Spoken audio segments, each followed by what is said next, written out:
showcase the banana industry. So this is an event that we put on at the Innisfail Show every year. It's a great way to get some people in to see what we do to actually produce that commercial quality that shows up on their supermarket shelves. Tonight we'll have mainly tally teams. Last night we had Innisfail teams, so there's a little bit of competitiveness there.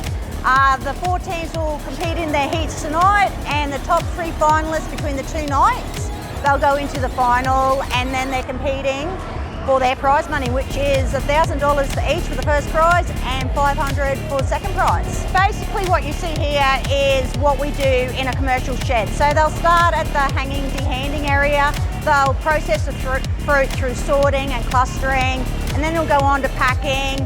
And before that fruit is actually sent to market, it will go through a final inspection to make sure it is at a quality that is acceptable to our consumer.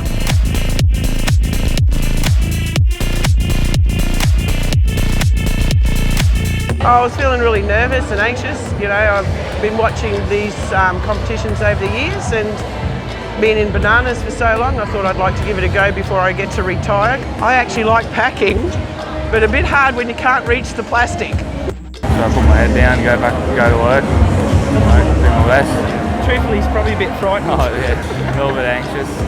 Another day at work. That's all we're doing.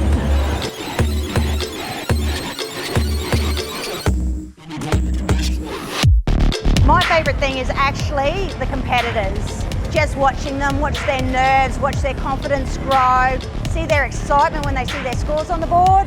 That would be the most exciting thing for me.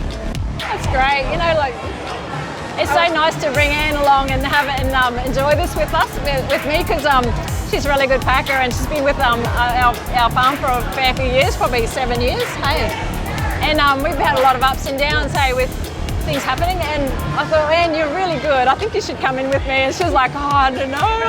And all her family work for us, you know, there's a lot of them, and I'm like, you know, I'm just so grateful as a grower to have such great staff, you know. So to come out into the show and show off your fruit, show off your skills, you know, it's just a bit of fun.